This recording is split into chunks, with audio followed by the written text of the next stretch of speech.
ओम शांति। आज की मुरली है 2 मई 2026 की। बाबा कहते, मीठे बच्चे, इस ड्रामा के अंदर विनाश की भारी नूंद है। तुम्हें विनाश के पहले कर्मातीत बनना है। आज का प्रश्न, बाप के किन शब्दों की कशिश सम्मुख में बहुत होती है? उत्तर है, बाप जब कहते तुम मेरे बच्चे हो, तो इन शब्दों की कशिश सम्मुख में बहुत होती है। सम्मुख सुनने से बहुत अच्छा लगता है। मधुबन सब बच्चों को आकर्षित करता है, क्योंकि यहाँ है ईश्वरीय परिवार, यहाँ ब्राह्मणों का संगठन है। ब्राह्मण आपस में ज्ञान की ही लेन देन करते हैं। आज का गीत है, हमारे तीर्थ न्यारे हैं। ओम शांति। बच्चे जानते हैं कि हम अविनाशी यात्रा अथवा रूहानी यात्रा पर जा रहे हैं, जिस यात्रा से हम लौटकर मृत्यु लोक में नहीं आएंगे। मनुष्य तो यह बात जानते ही नहीं कि ऐसी यात्रा भी कोई होती है जहां से कभी लौटकर आना न पड़े। तुम लकी स्टार्स को अभी पता पड़ा है, यह पक्का याद करना है। हम आत्माएं पार्ट बजाती हैं। उस नाटक में ऐसे नहीं कहेंगे कि मुझ आत्मा ने यह वस्त्र पहनकर पार्ट बजाया। अब घर जाते हैं, वो तो अपने को शरीर ही समझते हैं। यहाँ तुम बच्चों को ज्ञान है, हम आत्मा है। यह शरीर रूपी कपड़ा छोड़ फिर जाकर दूसरा लेंगे। यह 84 जन्मों के पुराने कपड़े हैं, यह छोड़कर नई दुनिया में फिर नए कपड़े लेंगे। यह लक्ष्मी नारायण ने नए कपड़े पहने हैं ना, तुम्हारी ही राजधानी के हैं। तुम भी जाए ऐसे नए दैवी कपड़े पहनेंगे। यहाँ तो कहते हैं, मुझ निर्गुण हारे में कोई गुण नहीं। बाप ही फिर ऐसा गुणवान बनाते हैं। बाप कहते हैं, मेरा भी पार्ट है, आकर फिर तुमको वाइसलेस बनाता हूँ। यहाँ यह है जीवन बंध धाम, रावण राज्य है। यह तुम्हारी बुद्धि में है। हम पतित से पावन, फिर पावन से पतित कैसे बनते हैं, तुम बच्चे जानते हो। कलयुग है अंधियारा, रावण राज्य का अब अंत है। राम राज्य की जब अब आदि होनी है। अभी है संगम, कल्प के संगम युगे बाप को ही आना पड़ता है। दुनिया वाले भी अब यह समझ रहे हैं कि अब विनाश का समय है और स्थापना अर्थ भगवान कहा गुप्त वेश में है। अब गुप्त वेश में तो तुम आत्माएं भी हो। आत्मा अलग है, शरीर अलग है। यह मनुष्य चोला गुप्त वेश है। बाप को भी इसमें आना है।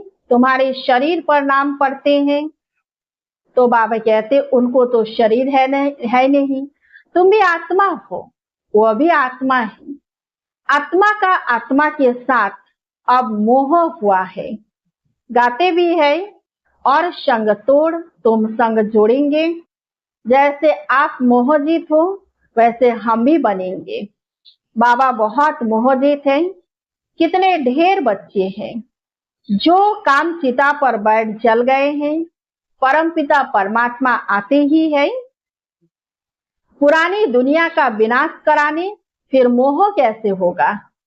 पतितों का जब विनाश हो तब तो शांति का राज्य हो।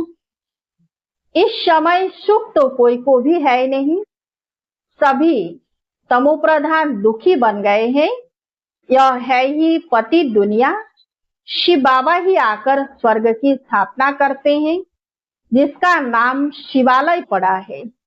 शिव बाबा ने देवताओं की राजधानी स्थापन की, वह है चैतन्य शिवालय। और वह शिवालय जिसमें शिव का चित्र है, वो तो जड़ हो गया। अभी तुम समझ गए हो कि लक्ष्मी नारायण बरोबर स्वर्ग के मालिक थे, पूज्य थे, अब फिर पूज्य बन रहे हैं। तुमको अभी ज्ञान है, तुम लक्ष्मी नारायण के मंदिर में जाकर उनको माथा नहीं टेकेंगे।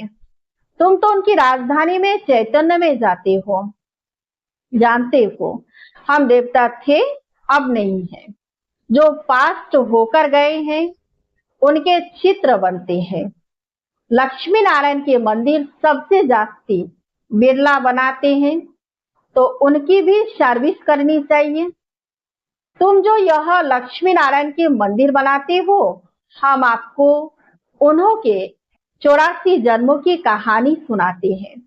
युक्ति से यह सौगात देनी चाहिए। बाबा सर्विस की युक्तियां तो बताते हैं। माताएं जाकर बोले, आप उनके मंदिर तो बनाते हो, परंतु उनकी जीवन कहानी को जानते नहीं। हम जानते हैं और समझा भी सकते हैं। समझाने वाली बड़ी रसीली चाहिए। बाप भी बैठ समझाते हैं ना। बाबा कहते हैं अगर छुट्टी नहीं मिलती है तो घर बैठे याद करो।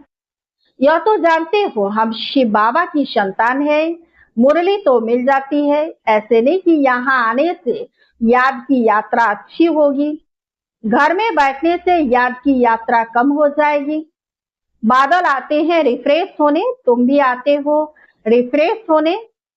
बाबा पास सम्मुख जाएं, आत्मा को ज्ञान है। सम्मुख सुनने से अच्छा लगता है। बात तो वही है।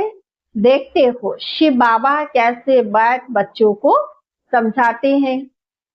बच्चे तुम मेरे हो, तुमने 84 जन्मों का पार्ट बजाया है। तुम जन्म जन्म में आते हो, मैं नहीं आता हूँ। मैं पुनर्जन्म नहीं लेता हूँ, अजन्मा भी नहीं हूँ।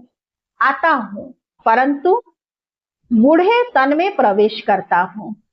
तुम आत्मा छोटे बच्चे के शरीर में प्रवेश करती हो।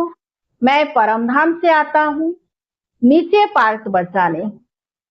मैं भिखारी के गर्भ में नहीं आता हूँ।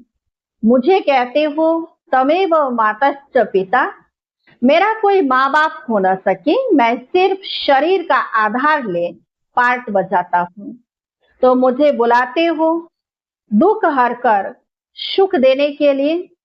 अब सम्मुख आया हूँ, आत्माओं से बात कर रहे हैं। यहाँ तो सब ब्राह्मण ही है, तो बाहर जाते हो तो हंस और बगुले हो जाते हो। यहाँ यानी मधुवन में तुमको संग ही ब्राह्मणों का है। आपस में ज्ञान की चिट्ठी करेंगे। हम अपनी राजधानी स्थापन कर रहे हैं। बाबा आया हुआ है। एक दो को यह युक्ति बाप को याद करने की बताते रहो। भोजन पर भी एक दो को इशारा देते रहो कि बाप को याद करो। बहुत बड़ा संगठन है ना, वहां तो भिखारी साथ में रहते हैं, तो उनकी कशिश होती है। यहाँ तो किसकी कशिश नहीं होती। वॉरियर्स के साथ रहते हैं। तुम्हारा कुटुंब यह है। बुद्धि में यही रहता है। जो कोई मिले उनको बाप का परिचय दे कि भगवान को याद करते रहो।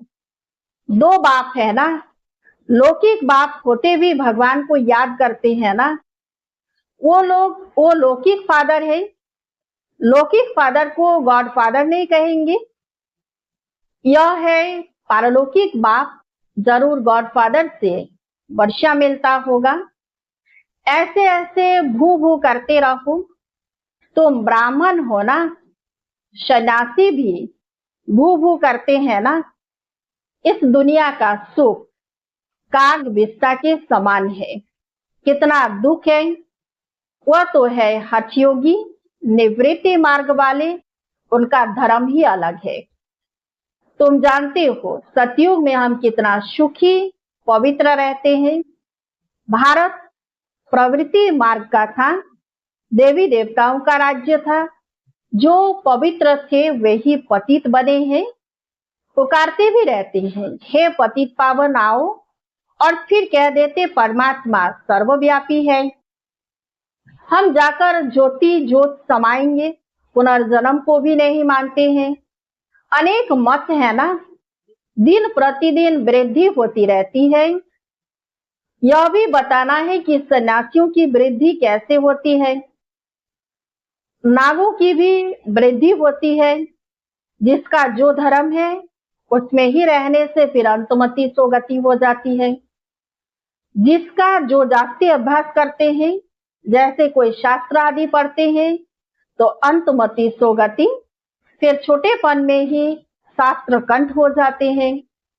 अभी बाप कहते हैं मैं फलाना हूं, यह सब देह अभिमान की बातें छोड़ दो, अपने को अशरीरी आत्मा समझो और बाप को याद करो। इस शरीर को देखते हुए भी नहीं देखो। देह सही देह के जो संबंध आदि है सबको छोड़ो, अपने को आत्मा निश्चय करो, परमात्मा को याद करो। इसमें टाइम बहुत लगता है, माया याद करने नहीं देती है, नहीं तो वानप्रस्थी के लिए बहुत सहज है। बाप खुद कहते हैं अभी तुम छोटे बड़े सबकी वानप्रस्थ अवस्था है। एक तरफ विनाश भी होता रहेगा, दूसरे तरफ जन्म भी लेते रहेंगे। पुनर्जन्म लेना होगा तो आ जाएंगे, बच्चे भी पैदा होंगे, फिर विनाश भी हो जाएगा। यह तो तुम जानते हो, कोई गर्भ में होंगे, कोई कहाँ, सब खत्म हो जाएंगे। सब अपना हिसाब किताब चुकतू कर वापिस जाएंगे। हिसाब किताब रहा हुआ होगा तो अच्छी रीति सजाएं खानी पड़ेंगी, फिर वह भी हल्का हो जाएगा। ऐसे नहीं कि योग में भी रहो और पाप भी करते रहो।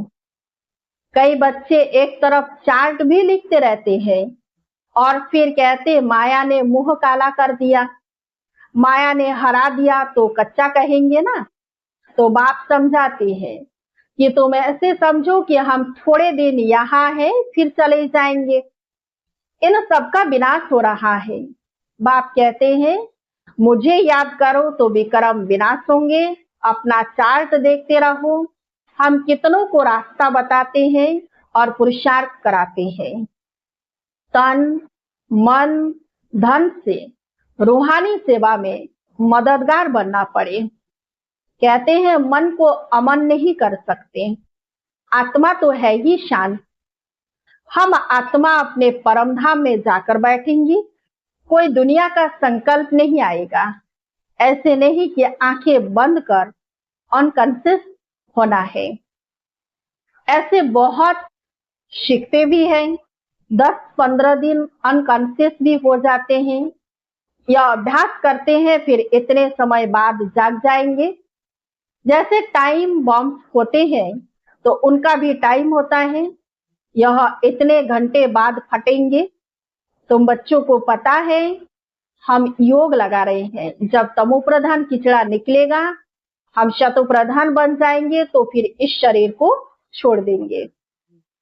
हम अभी योग की यात्रा पर है, टाइम मिला हुआ है, फिर यह शरीर छोड़ना ही है, फिर शाम खत्म हो जाएगा। टाइम नोंधा हुआ है, फिर पिछाड़ी में मच्छरों सदृश शरीर छोड़ेंगे।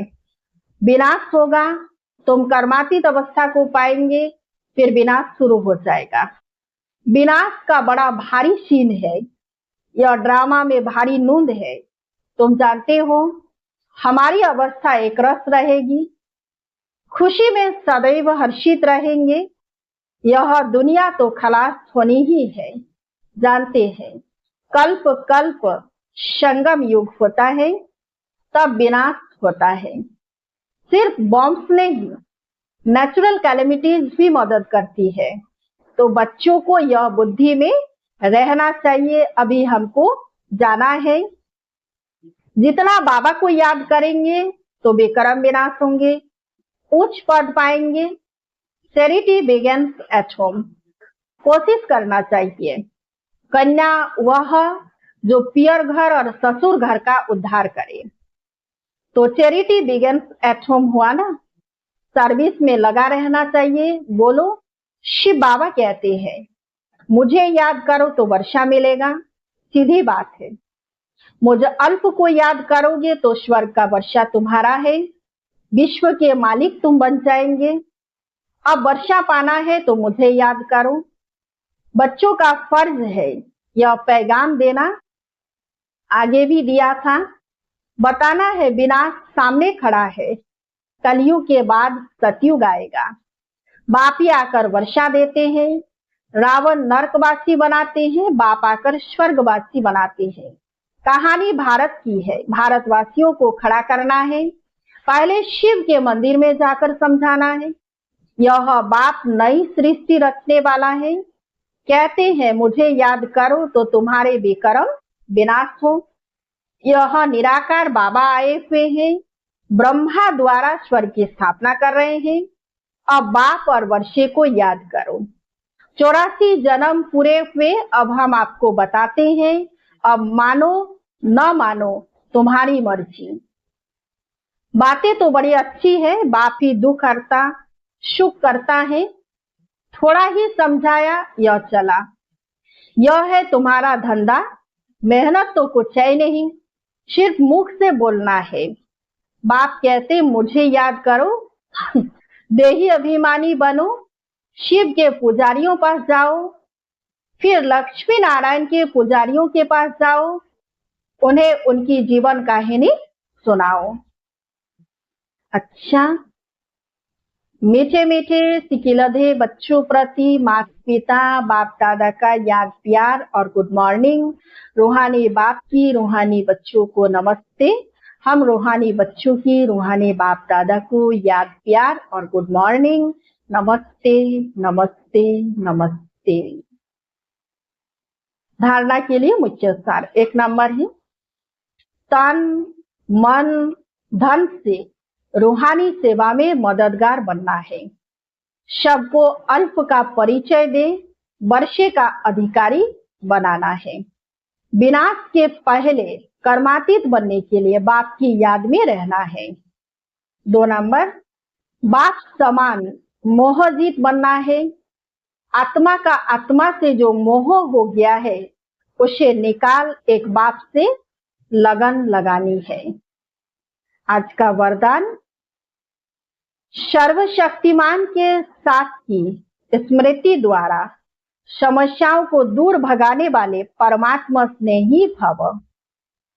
जो बच्चे परमात्मा स्नेही हैं वे स्नेही को सदा साथ रखते हैं, इसलिए कोई भी समस्या सामने नहीं आती। जिनके साथ स्वयं सर्वशक्तिमान बाप है उनके सामने समस्या ठहर नहीं सकती। समस्या पैदा हो और वहां ही खत्म कर दो तो वृद्धि नहीं होगी। अब समस्याओं का बर्थ कंट्रोल करो। सदा याद रखो कि संपूर्णता को समीप लाना है और समस्याओं को दूर भगाना है। आज का स्लोगन, प्यारे बनने का पुरुषार्थ नहीं, न्यारे बनने का पुरुषार्थ करो तो प्यारे स्वतः बन जाएंगे। प्यारे बनने का पुरुषार्थ नहीं, न्यारे बनने का पुरुषार्थ करो तो प्यारे स्वतः बन जाएंगे। अब व्यक्ति सारे सदा अचल अडोल एकरस स्थिति का अनुभव करो। समय प्रति समय अनेक प्रकार के विघ्न आते हैं। कोई अच्छे अनन्य स्टूडेंट माया के वशीभूत हो, एंटी हो जाते और सेवा में डिस्टर्ब करते हैं। ऐसे समय पर घबराते तो नहीं हो। एक होता है उनके प्रति कल्याण की भाव से तरस रखना, लेकिन उसके कारण हलचल में आना अथवा व्यर्थ संकल्प चलाना, यह है हिलना। जो हर आत्मा के पार्ट को साक्षी दृष्टा स्थिति में रह देखते हैं वह अचल अडोल एकरस रहते हैं। ओम शांति।